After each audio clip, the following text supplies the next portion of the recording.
गांव के एक छोटे से घर में विधवा सुमित्रा अपने इकलौते बेटे अंशुल के साथ रहती थी। सुमित्रा के लिए अंशुल ही उसकी पूरी दुनिया था। पति के गुजरने के बाद उसने अपने बेटे को बड़ी मुश्किलों से पाला। उसकी मेहनत और त्याग से अंशुल एक पढ़ा लिखा युवक बनकर शहर में नौकरी करने चला गया। शहर जाने के बाद अंशुल अपने काम में इतना व्यस्त हो गया कि माँ को फोन करना भी भूल जाता। लेकिन सुमित्रा हर दिन उसकी राह देखती।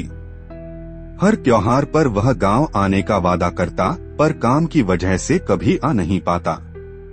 सुमित्रा ने एक लकड़ी का छोटा संदूक रखा था, जिसमें वह अंशुल के बचपन की चीजें सहेज कर रखती थी। उसका पहला खिलौना, स्कूल का रिपोर्ट कार्ड और उसकी छोटी छोटी चिट्ठियां।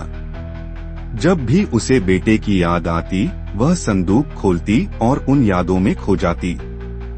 एक दिन सुमित्रा बीमार पड़ी। उसने अंशुल को फोन किया, लेकिन वह फिर से व्यस्त था।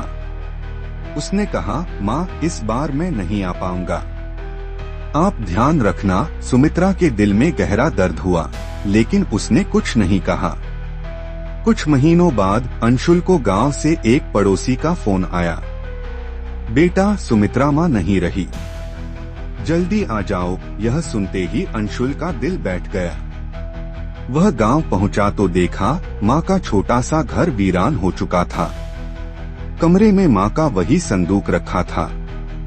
उसने कांपते हाथों से उसे खोला। उसमें माँ की यादों का खजाना था। एक चिट्ठी भी मिली, जिसमें लिखा था, प्यारे अंशुल, शायद मैं तुझसे ज्यादा बात नहीं कर पाई, लेकिन तेरी हर बात मेरे दिल में बसी है। जब तुझे मेरी कमी महसूस हो, यह संदूक खोल लेना।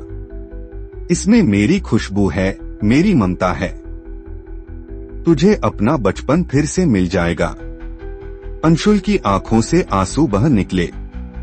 उसे एहसास हुआ कि उसने माँ के साथ कितना समय गवा दिया, लेकिन अब समय वापस नहीं आ सकता था। उस दिन से वह हर हफ्ते गांव आता, माँ के घर को संभालता और उस संदूक से जुड़ी यादों को दिल में बसाए रखता। माँ की खुशबू ने उसे जिंदगी का सबसे बड़ा सबक सिखा दिया, रिश्तों की कीमत।